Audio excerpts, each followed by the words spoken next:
som da festa vai subir, a sua glória descerá, se ouvirá um novo som de aleluia. O som da festa vai subir, a sua glória descerá, se ouvirá um novo som de aleluia. Aleluia. Boa noite, igreja. Graça e paz. É um prazer muito grande estar aqui com vocês novamente, compartilhando um pouco sobre o Evangelho e sobre a palavra de Jesus. E eu preciso te avisar que o tema da nossa noite hoje não está muito próximo de nós. Como assim? O tema que nós trabalharemos hoje, nesta noite, ele está de um nível tão elevado e tão acima da nossa conduta e ética, que eu não tenho competência moral para poder trabalhar com ele. Na noite de hoje, nós trabalharemos com um tema grande, elevado e que me assusta. Então nós vamos orar na noite de hoje, porque mesmo que esse tema seja muito elevado, muito acima de nós, assim são todos os caminhos de Deus, mas Deus quer compartilhar conosco sobre isso hoje. Então, apesar das nossas falhas e fraquezas, apesar das minhas falhas e fraquezas, é a palavra de Jesus, nós temos que ouvi-la, amém? Vamos orar. Senhor Jesus, nós na sua presença e baseados no seu amor, oramos ao Senhor. Nós oramos ao Senhor porque de todas as coisas, as suas são as mais excelentes. E Jesus, o que o Senhor quer falar conosco hoje, por favor, trabalhe no nosso coração. Tire, Deus, a nossa surdez, tire a nossa cegueira e manifeste o Evangelho de Jesus aos nossos olhos. Senhor Jesus, cave mais fundo na nossa alma, para que as suas raízes sejam mais profundas no nosso coração, e que ao final deste culto, ao final dessa programação, Senhor Deus, que o Senhor seja glorificado, que o Cordeiro de Deus receba a recompensa pelo seu sacrifício. Essa é a nossa oração, porque nós somos incapazes, Deus, de ouvir a sua voz, mas o Senhor é capaz de falar. Oramos assim baseados em quem o Senhor é e não no que somos, porque cremos que nisso está a nossa salvação. No nome de Jesus, amém. Antes de nós abrirmos a Bíblia, eu gostaria de compartilhar com você algumas histórias que vão servir para ilustrar a nossa noite. Lá em casa nós temos uma horta em vaso, super interessante.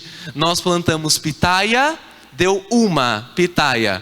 Plantamos amora, deu 4 no primeiro ano, dava 1 para cada. A gente pensou que ia fazer geleia, que ia ser suco de amora. Não.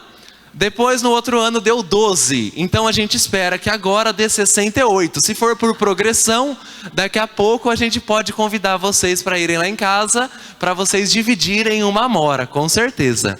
Nós temos pitanga que nunca deu. Nós temos maracujá que morreu, e nós temos hortelã, que também, que Deus o tenha, ele não está mais entre nós.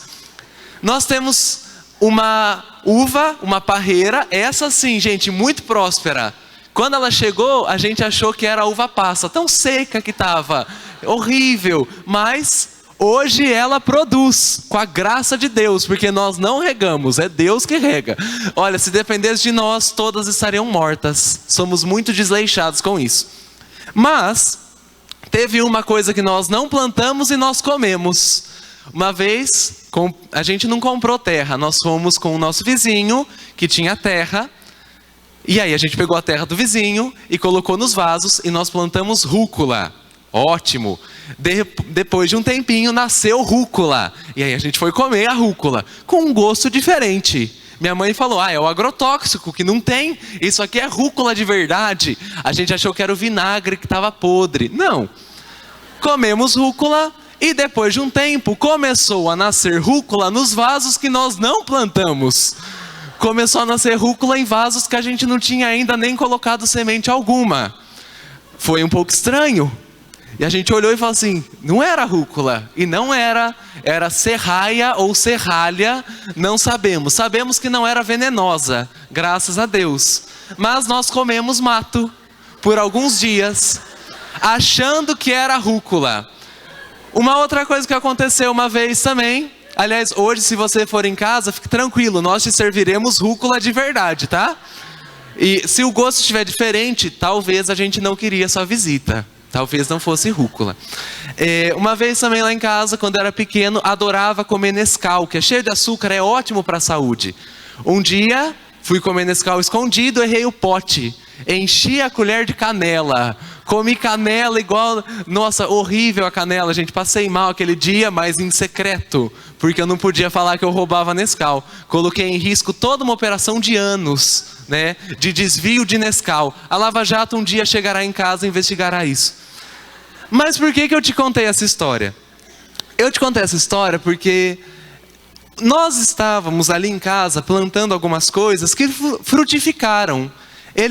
Aquelas coisinhas, sementes que nós plantamos, deram frutos. Mas em grande parte, não eram os frutos que nós esperávamos. Nós esperávamos comer rúcula, não comemos. Nós esperávamos comer pitanga, não comemos, ainda que tivéssemos plantado. E aí um dia, na faculdade, depois da aula, a gente ia comer coxinha numa lanchonete. E eu estava comentando com os amigos sobre Deus. Me confessei calvinista na minha faculdade. Eu disse, eu sou calvinista, eu acredito na predestinação. E meus amigos vieram conversar comigo sobre Jesus. Tivemos uma conversa longa, de 1h30, sobre o Evangelho, sobre se Deus existe ou não, sobre se a Bíblia é real ou não é real. Ao final da conversa, eu achei que eu tinha edificado muito a vida deles. Não edifiquei.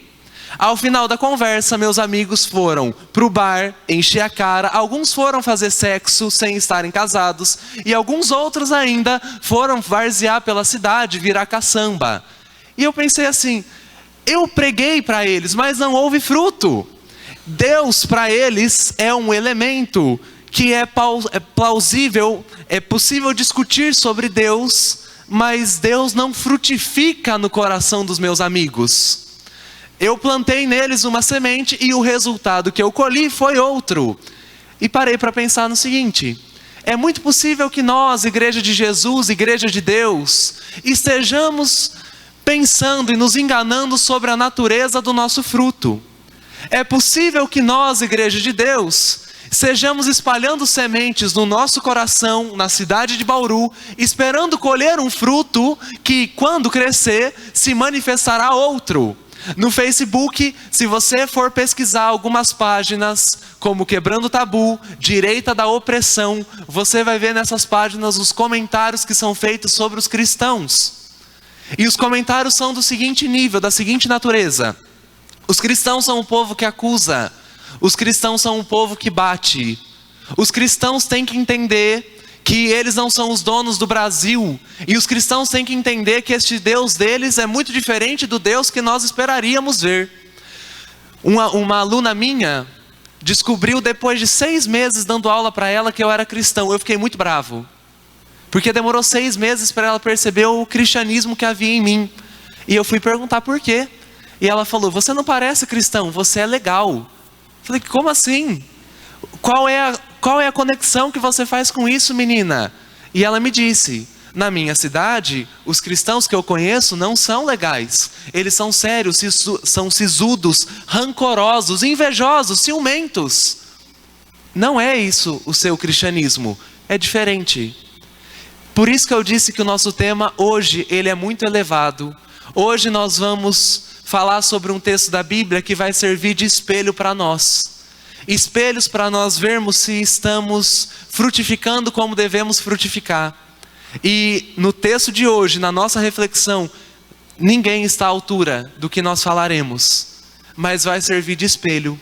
Ao final dessa noite, eu espero que todos nós tenhamos um parâmetro para a gente ver se o nosso cristianismo está frutificando como deveria, se somos rúcula ou serralha, se estamos aí dando frutos para Deus. Convido você a abrir a sua Bíblia e deixá-la aberta no livro de Gálatas, capítulo 5.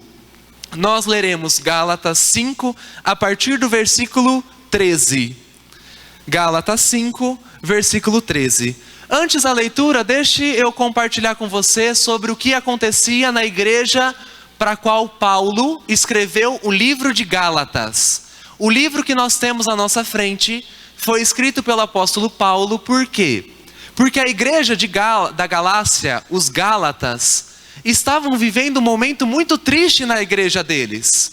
Na igreja da Galácia, dos Gálatas, haviam algumas pessoas que queriam trazer um novo estilo de vida para o cristianismo, os chamados judaizantes. Algumas pessoas desta igreja, que nós vamos ler, acreditavam que a obra de Jesus não era suficiente.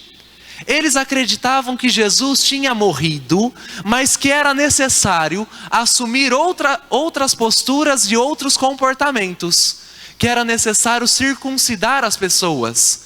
Circuncisão é uma cirurgia onde uma partezinha do pênis é arrancada. Essa cirurgia começou com o povo judeu, lá com Abraão. Mas Jesus extinguiu essa cirurgia. Contudo, na igreja da Galácia, algumas pessoas acreditavam que era necessário fazer coisas para completar a obra de Jesus Cristo. Paulo escreve essa carta só para refutar essa ideia, para jogar essa ideia fora.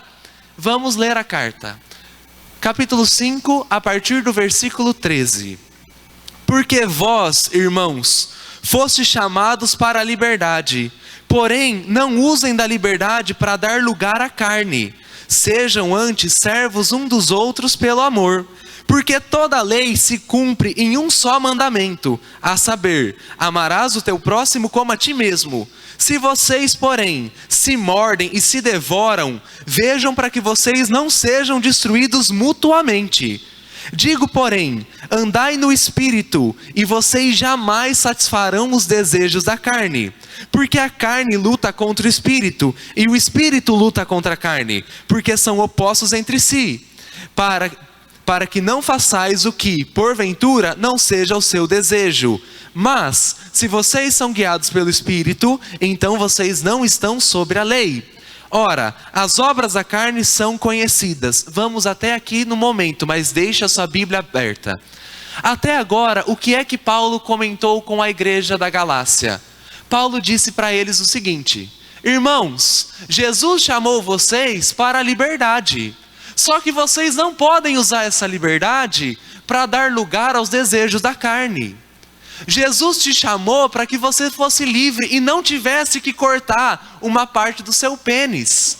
Jesus te chamou para que você tivesse contato com Deus de uma forma completamente nova. Só que você não pode usar isso para trazer para a sua vida comportamentos que não são de Jesus.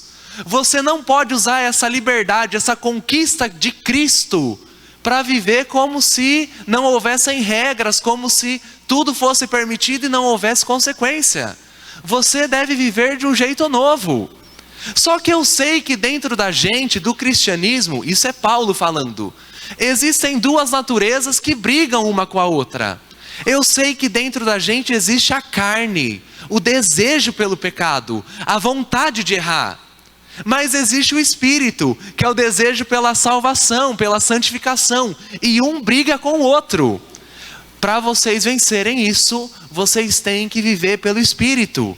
Porque se vocês viverem pelo Espírito Santo, vocês vão conseguir vencer a carne.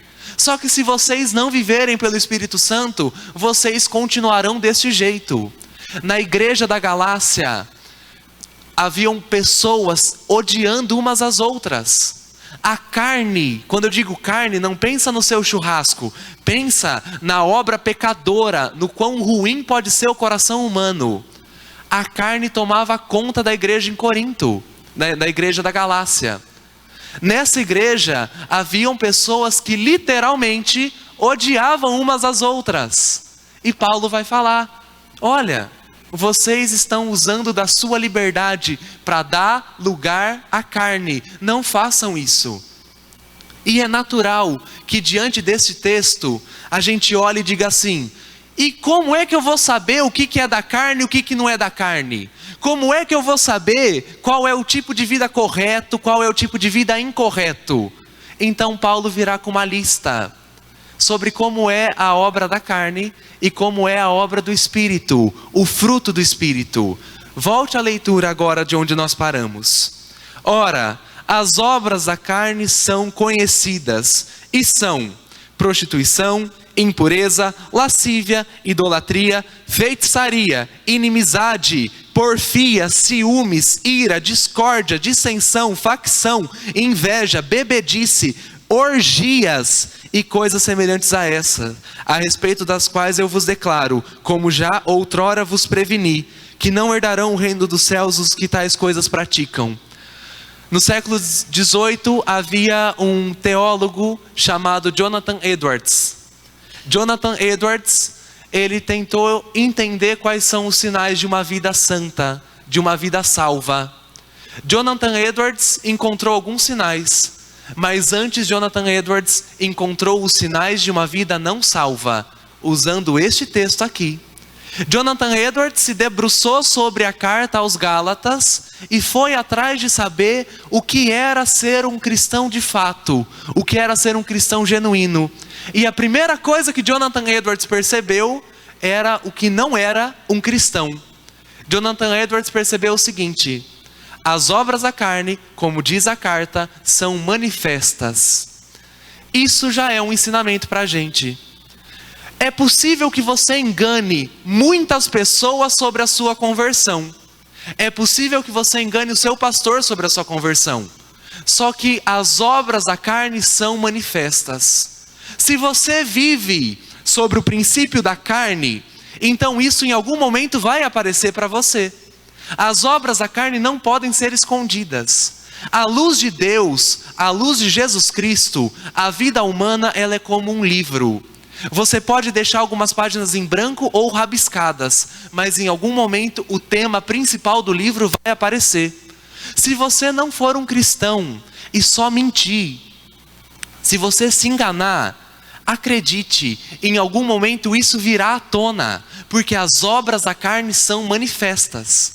É possível que você engane a sua igreja por um longo tempo, mas não é possível que você a engane para sempre. As obras da carne sempre aparecerão. E quais são as obras da carne? Paulo começa. A primeira, a obra da carne é a prostituição. Quando Paulo fala sobre prostituição, Paulo tem em mente todo e qualquer sexo que foge ao padrão instituído por Deus. Nisso está a pornografia, nisso está o adultério, nisso está todo tipo de orgia, coisas desse sentido. As obras da carne são prostituição. Um cara que não é cristão, ele com toda certeza pecará neste sentido. Ele vai manter na vida dele algumas práticas que não são mantidas na vida de Jesus. E o campo do sexo é um dos campos mais atingidos pelo pecado. Alguém que não é convertido, que não é cristão, vive o seu sexo sem ordem e sem limite, porque é uma obra da carne. Só que ele pode piorar a sua situação, não só parando no campo da prostituição, de olhar pornô na internet. Ele pode parar e ele pode ir um pouco mais além. A obra da carne pode sair da prostituição e evoluir para a impureza e lascívia. Impureza e lascívia, o que é que isso significa? Não é só agora o ato sexual. O apóstolo Paulo está dizendo que se a carne domina o nosso coração, em algum momento o sexo sairá do controle. Mas esse sexo saindo do controle gerará coisas sem precedentes. Não será só o ato que será ruim e fora dos preceitos de Deus. A própria mente se tornará imunda, ao ponto da pessoa não conseguir mais ouvir algumas palavras sem pensar em sexo ou sexualidade. A mente vai começar a se perverter de um jeito que tudo terá um cunho sexualizado. E até mesmo um abraço poderá se tornar um pretexto para o sexo. Porque isso é uma obra da carne. E isso pode evoluir de impureza para lascívia. O desejo sem controle e sem precedentes. Viver sobre as obras da carne pode gerar isso, este tipo de pecado. Mas Paulo continua, ele sabe que a carne vai um pouco mais fundo e mais rígida nos seus efeitos. Ele diz assim: as obras da carne também são idolatria e feitiçaria. Se antes Paulo tinha dito sobre pecados do campo do sexo, agora Paulo diz sobre pecados do campo da religião. Como você sabe se alguém é cristão ou não? O primeiro sinal é idolatria, com toda certeza. Idolatria é a base do coração humano pecador. É o que nós mais fazemos, criamos ídolos. E idolatria anda junto com a feitiçaria. Não pense aqui em Harry Potter. Não pense aqui em bruxas de Salem.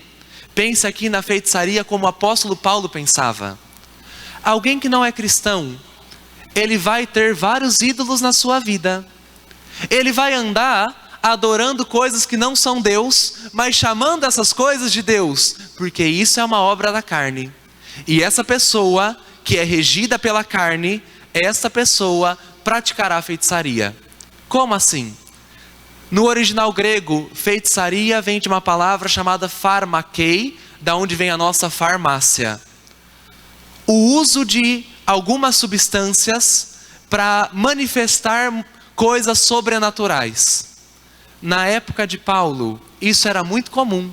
As pessoas usavam algumas joias, algumas pedras, algumas ervas para tentar acessar alguns poderes sobre-humanos.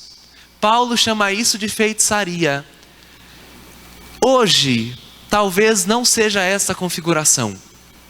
Hoje, um exemplo de feitiçaria que nós podemos praticar dentro de uma igreja está no dízimo. Como se manifesta feitiçaria no dízimo? Quando você entrega o seu dízimo a Deus, não como gratidão a Deus pela bondade e graça dele, mas como um elemento que você joga na sua relação com Deus para despertar no coração dele o desejo de abençoá-lo. Você está agindo como um grego que usava ervas para liberar poderes espirituais. Quando nós colocamos o Salmo 91 aberto como se isso fosse repelente de demônio, você está dando à Bíblia um poder que ela não tem. A Bíblia não é um totem e não é um amuleto.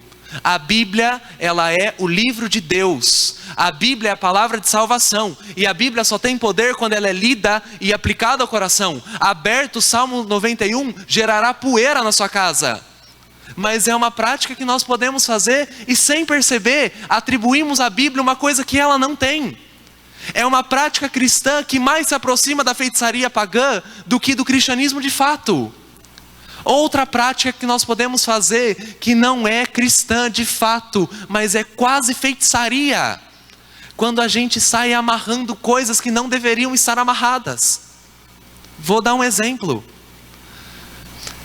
A doença, a tristeza, é da vida, é da realidade.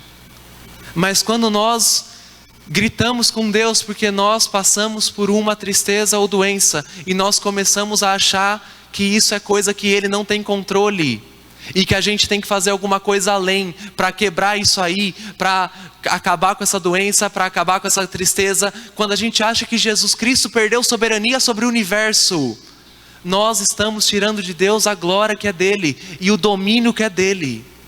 Não tem problema você chegar para Deus e falar: Deus, tira essa doença. Mas tem problema você chegar para Deus e falar: não permita que toque no ungido de Deus. O ungido de Deus é Jesus. O ungido de Deus é o Cordeiro. E o próprio Cordeiro disse: no mundo nós teremos aflições, mas tenha bom ânimo, eu venci. E ao final eu estou na glória. Então quem somos nós para olhar para Deus e falar assim: Deus, isso que você está fazendo é errado. Deus, isso não está com a minha fé. Deus, não aguento mais esse meu chefe, amigo, colega, melhor que o Senhor o elimine. Nós estamos acessando Deus de uma forma errada. Estamos acessando a Deus como um grego faria. E isso é obra da carne, feitiçaria e idolatria. E eu disse um exemplo de como isso se manifesta no ambiente cristão. Pessoas que usam amuletos para espantar mal-olhado. Meu querido irmão, se Jesus tem domínio sobre a sua vida, então você não precisa se preocupar com mal-olhado. Você não precisa se preocupar com coisas que podem ser jogadas e manifestadas no reino espiritual, que vão de algum jeito abater a sua fé. Deus é Deus. Se a gente acha que qualquer coisa na nossa vida, tropecei numa macumba, isso vai trazer maldição para a minha vida, estamos tirando de Deus soberania e glória. E isso é obra da carne. Mas Paulo ele vai continuar e ele vai dizer assim: outras obras da carne: inimizade, inveja, ciúmes, ira, discórdia, dissensão e facção. Paulo falou sobre os pecados do campo do sexo. Paulo falou sobre os pecados do campo religioso. E agora Paulo fala sobre os pecados do campo social. E o primeiro dele, que ele vai falar, o primeiro deles, são as inimizades. Tem um versículo que nós usamos, uma frase que nós usamos quando a gente faz casamento. A gente diz assim, que o que Deus uniu, o homem não separe. Nós devemos usar essa frase na igreja, porque nós somos o povo do qual Deus derrubou o muro que fazia diferença entre nós. Então quem somos nós para, no corpo de Deus, inserir inimizade, porfia, dissensão e inveja? Irmão, eu preciso alertar todos nós. É possível que a sua língua te leve para o inferno, quando a sua língua é usada para romper o que Deus uniu no seu sangue. Quando a sua língua é usada para pisar numa obra que é de Jesus Cristo, para tornar o corpo de Cristo odiável, a sua língua está sendo usada pela carne. E os que praticam tais coisas não herdarão o reino dos céus. Outra obra da carne, além da inimizade, a inveja. Quando eu olho para o que o irmão tem e eu não tenho, e aquilo me faz odiá-lo e achar que Deus não é soberano sobre céus e terra, porque ele tem e eu não. Inveja é obra da carne. Ciúmes. O ciúmes não é o desejar o do outro. O ciúmes é não ter a capacidade de perder o que eu tenho. E isso se manifesta muito nos nossos dias. De quem é a vaga na igreja? Não é de ninguém. De quem é a cadeira na igreja? Não é de ninguém. De quem são as amizades e os membros de uma igreja? São de Jesus. Irmão, nada é nosso, nem a nossa vida. Só que o ciúmes é uma obra da carne. O ciúmes é o desejo de reter todas as coisas como se elas fossem nossas. Não são, nem a sua saúde é sua.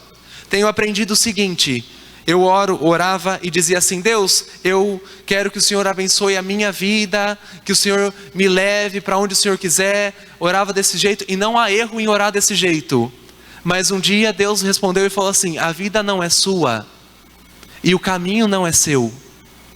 Mas nós agimos com as nossas coisas como se elas fossem nossas por toda a eternidade. Meu amado irmão, sua casa queimará quando Jesus Cristo voltar. Sua conta no banco explodirá, porque governos e sistemas ruirão, porque Cristo pisará a terra. Então, meu irmão, nada é nosso, mas os ciúmes é uma obra da carne. Ira. Aqui o apóstolo Paulo não está falando sobre você esporadicamente ficar bravo, mas viver uma vida de ira. Ser uma pessoa tão irada e tão irascível que chega a ser perigosa para o próximo. Ser uma pessoa que não tem qualquer tipo de tratamento, uma pessoa que é difícil de lidar. Se é uma pessoa desse jeito, o nome disso é obra da carne. A ira é uma das manifestações mais terríveis do coração humano. Não é quando você vive a sua vida e alguém pisa no seu calo e você fica bravo.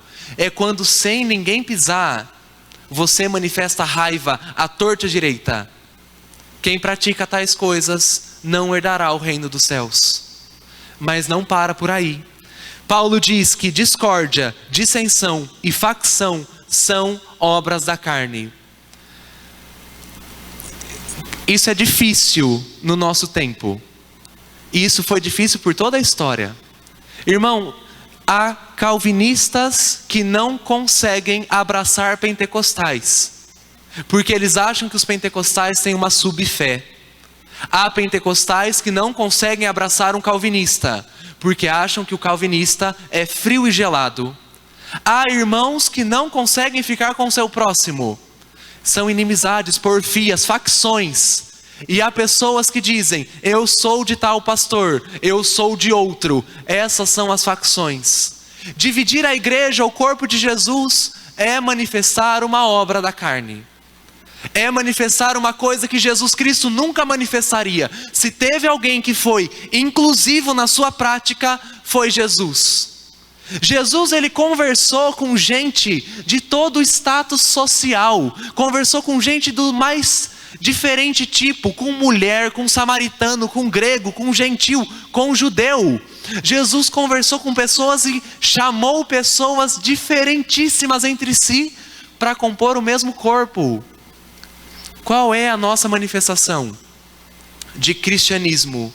Nossa manifestação de cristianismo é tal qual a de Jesus, inclusiva, ou é segregacionista, a da carne?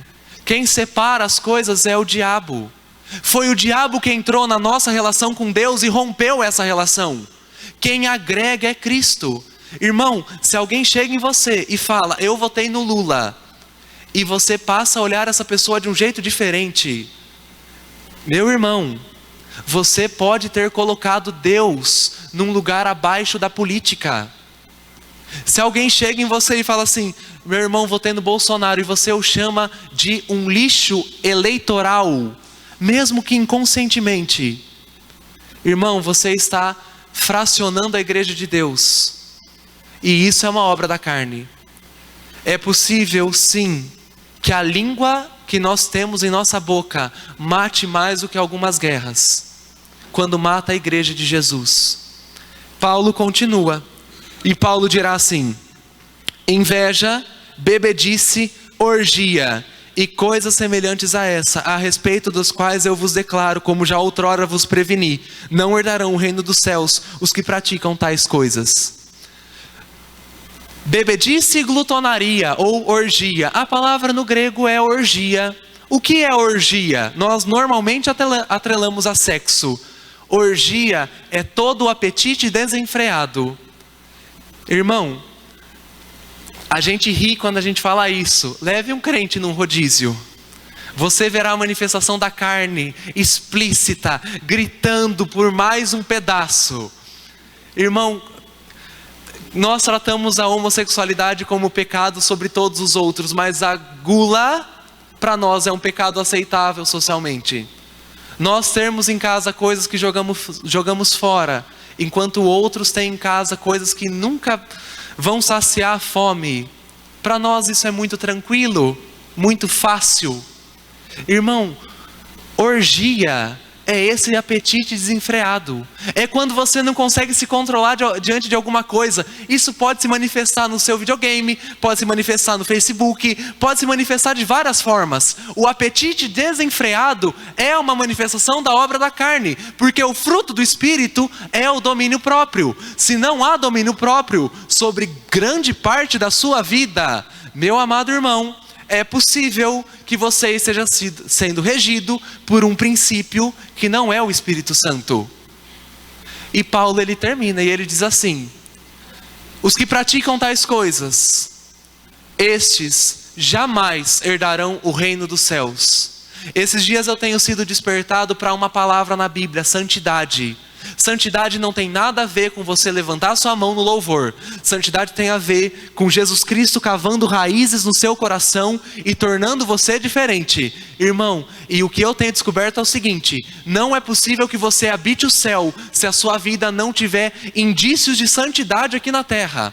A justificação, Jesus Cristo ter nos chamado, nos justificado, predestinado, isso é nossa passagem.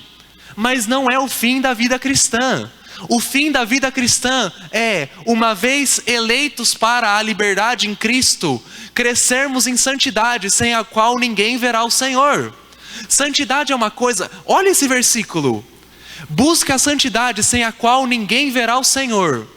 Ninguém, nessa frase, é ninguém mesmo. Nem você verá Jesus Cristo, nem o mundo verá Jesus Cristo através de você. O que é que aconteceu com a minha aluna? Na cidade dela, a maioria dos cristãos não buscava a santidade, porque ela teria visto Cristo ali. O que é que pode acontecer na nossa vida? Nós podemos estar plantando uma vida religiosa, talvez até ética, mas no final nós não colheremos o reino dos céus, colheremos o inferno. Paulo então, ele antecipa uma pergunta que nós podemos fazer. Paulo, ele vira e fala assim: agora eu passo a falar sobre os dons, os frutos do Espírito. Agora eu passo a falar sobre o que é a vida cristã, como ela funciona. A partir de agora, antes disso, eu só disse sobre como é a carne. A partir de agora, passo a falar sobre como é o Espírito. Veja só como é a vida no Espírito. Mas o fruto do Espírito é amor, alegria, paz, paciência, benignidade, bondade, fidelidade, mansidão, domínio próprio. Contra essas coisas não existe lei. O fruto do Espírito. Aqui tem uma lição muito interessante. Quando Paulo fala sobre a carne, ele chama de obras. Veja ali, as obras da carne são. Quando Paulo fala sobre o Espírito, ele chama de fruto. Obra é uma coisa que você pode fazer. Fruto é algo que nasce de forma natural. Fruto é uma coisa que vem da sua natureza. O que é que Paulo está dizendo aqui? Paulo está dizendo que o resultado do Espírito Santo em nós são estes aqui, este combo que nós lemos. O resultado do Espírito Santo em nós não é o resultado de vir à igreja. Não é o resultado de ir para missões. É o resultado do Espírito. Esse versículo é para a gente dobrar o joelho diante de Deus e orar e falar assim: Senhor Jesus, tem misericórdia de mim. Porque isso significa que ao nosso alcance está a praticar as obras da carne. Nós conseguimos ser invejosos, nós conseguimos adulterar. Mas depende de Deus gerar o fruto em nós. Porque se não houver o Espírito, você virá à igreja todos os dias da sua vida e não conseguirá uma fagulha de mudança. Irmão, se não houver o Espírito Santo no seu coração, é melhor que você nem venha à igreja, achando que vai aos céus. Agora veja o fruto do Espírito. É um combo, é como se fosse uma laranja que tem gomos.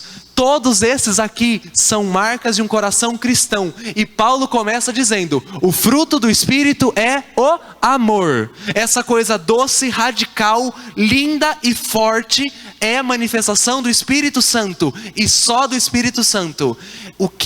Eu acredito, irmãos, que nós aqui na terra conseguimos provar algumas fagulhas de amor.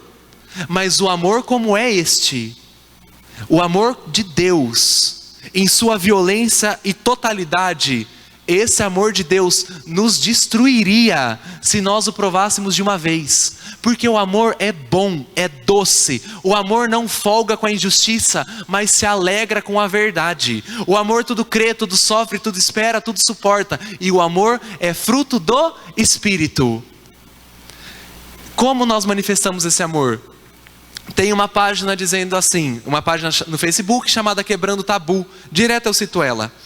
Ela critica muito a igreja e normalmente com razão. Mas quando a igreja faz alguma coisa boa, esses dias uma igreja doou o seu dízimo para construir casa para os pobres. A página Quebrando Tabu coloca assim: esse é o crente que nós amamos. Não é amor. Amor de fato é você conseguir olhar para o que é odiável, para alguém saber. Alguém que não faz nada do que você gosta, alguém que é o seu extremo oposto, e conseguir encará-lo com afeto. Isso é amor.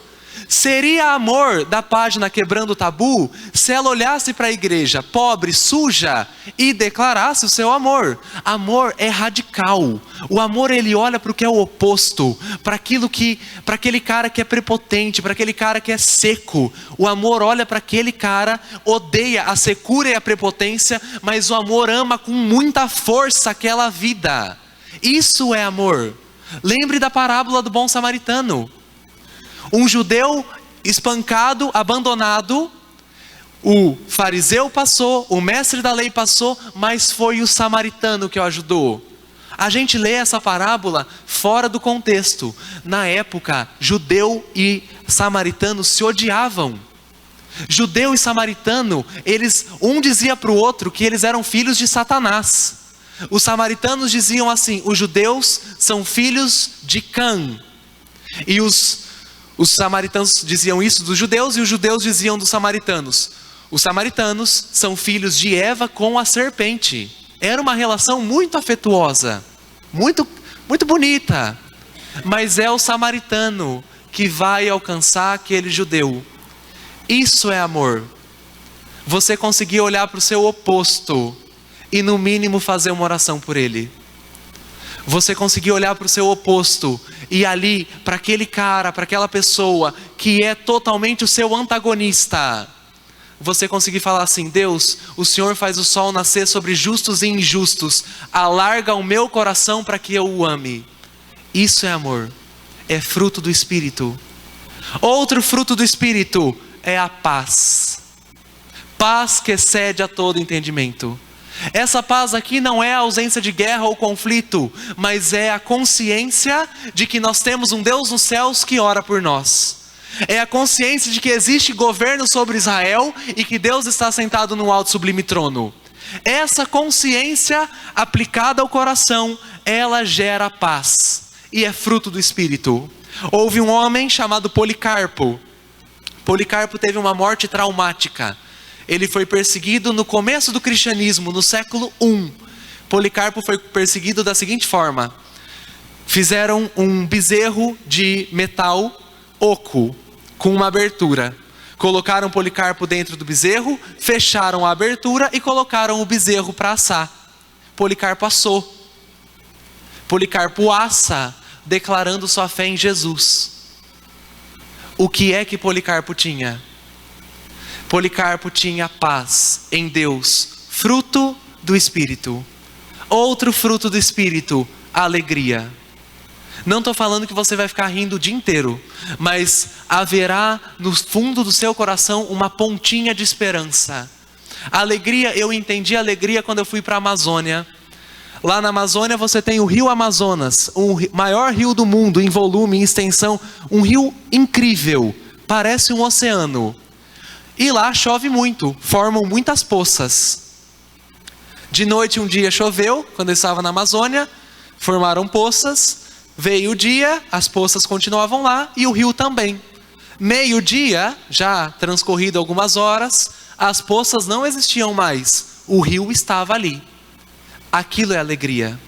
Alegria é essa bênção de Deus no nosso coração, que ela é perene.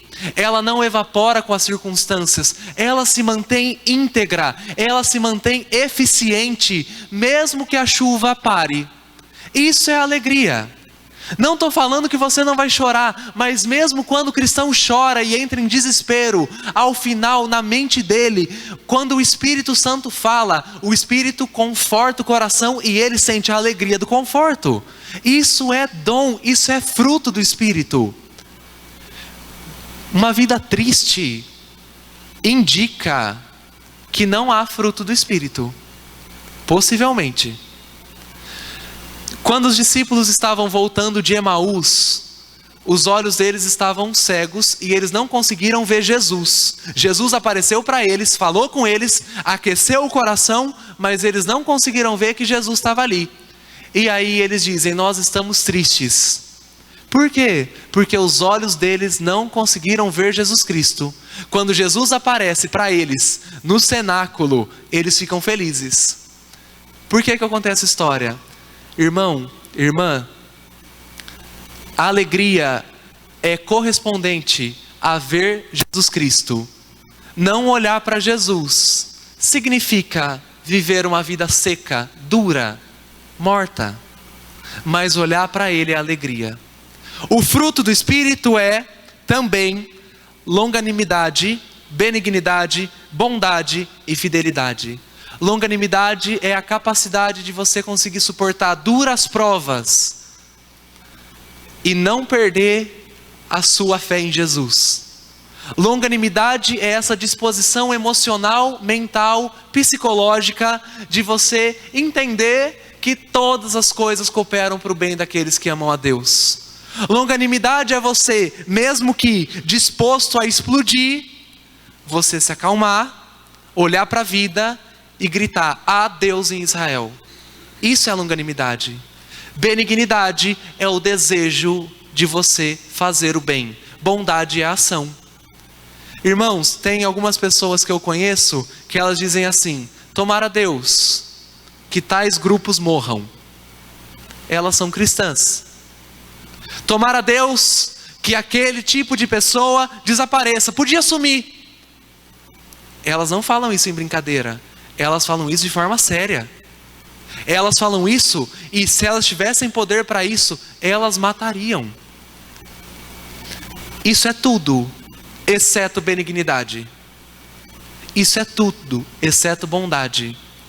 Tem alguns irmãos, isso é muito triste, que não oram pelo próximo, não oram por missões, porque já não há bondade no coração deles. Porque bondade é fruto do Espírito. Houve um homem, George Miller, da Inglaterra, ele abriu 300 orfanatos, uma história incrível, leia sobre George Miller. George Miller faz isso e ele diz assim: é para que o Cordeiro de Deus receba a recompensa. Isso é bondade. A bondade de George Miller era fruto do Espírito no coração dele. Houve uma igreja, os Morávios, no século 17, uma história incrível. Uma igreja terrível, traumática, se odiavam, se batiam. Um dia Jesus aparece naquela igreja, o coração da igreja é renovado, é transformado, e eles enviam sozinhos mais de 300 missionários no século 19. Existem dois jovens.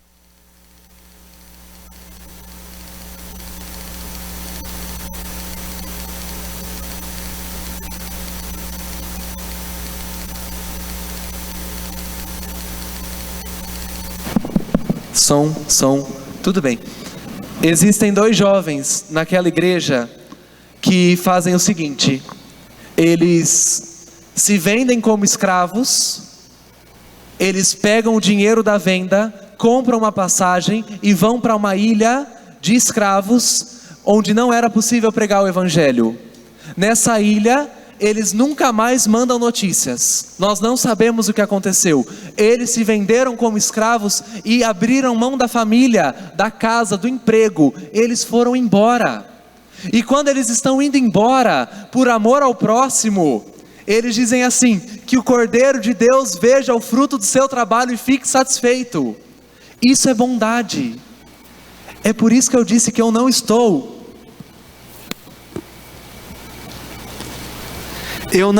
à altura do tema que nós estamos tratando. Isso é bondade. Aquilo é exemplo de bondade. Os frutos do Espírito continuam: fidelidade, mansidão e domínio próprio. Contra essas coisas não há lei. Existem cristãos que não são fiéis, que você não pode contar para eles um A, porque esse A será espalhado pelos 4 campos da terra. Há cristãos que a boca aberta não guarda segredos,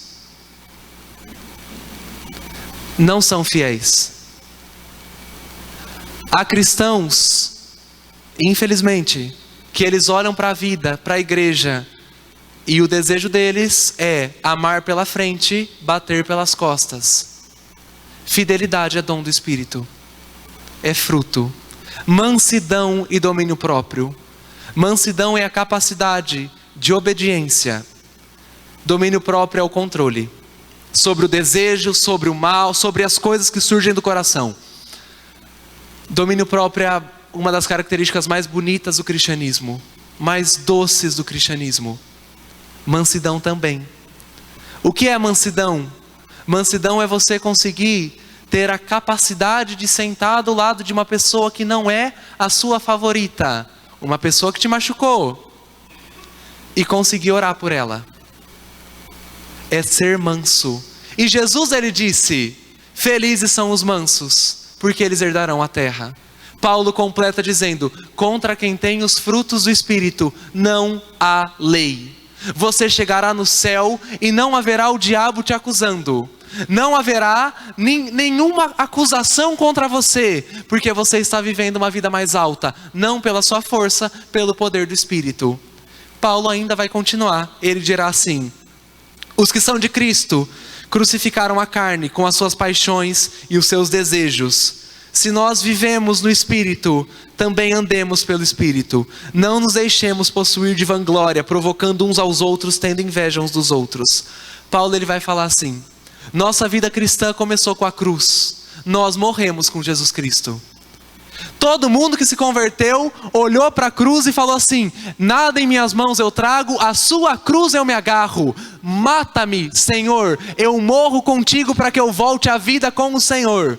Toda a nossa história começou assim. Se não houve cruz, não há salvação. E Paulo diz: se nós vivemos ali, pela cruz, então nós devemos andar por ela. Nós já temos dentro de nós uma força gloriosa que é o Espírito Santo, que nos capacita a fazer coisas que nós não faríamos, como amar o próximo. Então nós devemos viver pelo Espírito. Nosso caminhar, nosso andar, sentar e levantar deve ser com base nesse poder, nessa força. Deve ser nesse princípio. Do contrário, estamos vivendo as obras da carne. E contra essas coisas, há lei. Francis Schaeffer, teólogo do século XX, ele diz assim, que Deus coloca no nosso pescoço um gravador. Nesse gravador ele registra tudo. Tudo. Por exemplo, olhei para o irmão tal e disse assim: nossa, que hipócrita. O gravador registra. Olhei para o irmão tal e disse: nossa, que mentiroso. O gravador registra. Quando nós chegarmos no céu, Deus apertará o play e nós escutaremos: hipócrita, mentiroso, pernicioso, malicioso. E Deus olhará para nós e dirá assim: qual desses julgamentos não se aplica a você? Nós não poderemos responder Deus. Irmãos, o que é que nos falta? Pelo menos é o que falta a mim. O que nos falta é mais cruz. Não nos falta mais encontro com Deus. Lógico, é uma ferramenta incrível, é maravilhosa, mas não é o final. Não nos falta o Salmo 91 aberto. Não nos falta culto. Falta cruz. Aquele que quiser vir após mim, tome a sua cruz e siga-me. Dia após dia. Não é só no domingo. Durante um tempo, a igreja cristã apoiou coisas horríveis. Escravidão. Nos Estados Unidos, a Igreja de Jesus apoiou em grande parte a escravidão. Muitos eram contrários, mas denominacionalmente a igreja era a favor. Até que Jesus Cristo derrama um avivamento. E Simonton, que é o cara que vem trazer o presbiterianismo aqui para o Brasil, ele tem um livro onde ele fala como nós devemos ser contra a escravidão. Martin Luther King vem, pastor batista, e ele diz assim: o meu sonho é que os homens não sejam julgados pela sua cor de pele, mas pelo seu caráter. E nós, olhando para trás, a gente olha para eles e a gente percebe o seguinte: neles não faltou o cristianismo, sobrou. E porque sobrou o cristianismo em Simonton, em Martin Luther King, eles se colocaram contra as obras da carne e defenderam coisas que são defensáveis, criticando coisas que são criticáveis. Quando sobrou o cristianismo no coração desses homens, a igreja foi brilhante. Para nós encerrarmos, porque a gente vai terminar.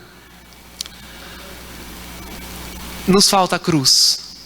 A cruz que começou o nosso caminho é a cruz que tem que caminhar conosco todos os dias, até que a gente morra de fato e ressuscite em Jesus Cristo. Nos falta o Espírito e o Espírito Santo. Nós oramos por avivamento, mas a palavra avivamento pressupõe que alguma coisa precise ser avivada porque estava morta. Irmão, e acredite, Jesus está aqui. Jesus é doce, é glorioso, é forte, é firme, Ele é todo poderoso.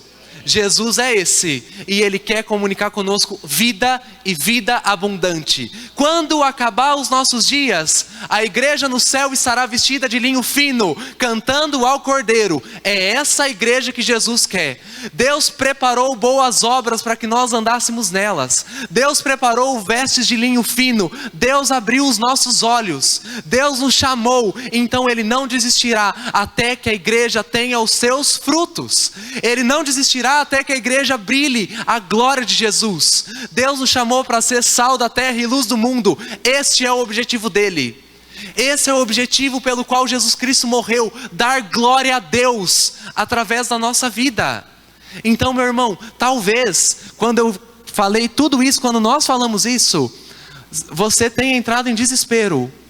A sua vida cristã começou com Jesus. Jesus bate a porta porque Ele quer continuar com você no caminho. Jesus bate a porta porque Ele quer fazer frutificar na sua alma bons frutos, frutos doces. E Ele quer aprofundar as raízes dele no nosso coração. Tem uma história na Bíblia, no livro de Zacarias, se eu não estou enganado.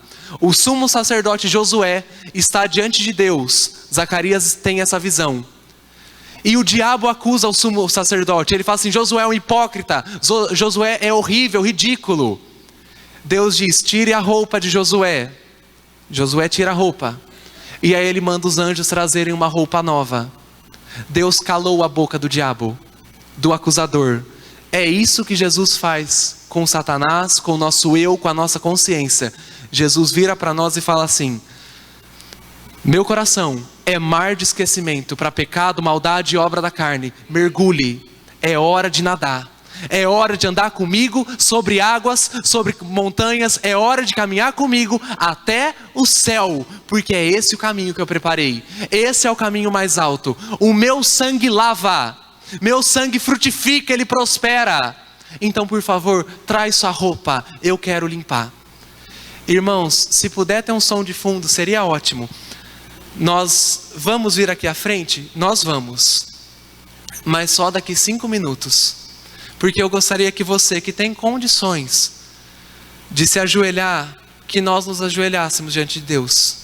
Você que quiser, você não é obrigado. Irmão, se você ficou sentado não tem problema, mas você que se sentiu tocado pela graça de Jesus e que quer frutificar pelo Espírito, que quer ter esse poder, esse dunamis, essa força operando no seu coração, você que deseja uma vida mais alta, você que quer se ajoelhar diante de Deus, Deus está de porta aberta, coração aberto, e Ele chama todos nós para uma vida mais alta, contra a qual não existe lei. Ele nos chamou para o seu reino, para o seu evangelho, para a sua salvação. Ele nos chamou para perto dele, porque Ele é doce e Ele é justo. E nós vamos orar 5 minutos. Depois, você que quiser, vem à frente para a gente cantar.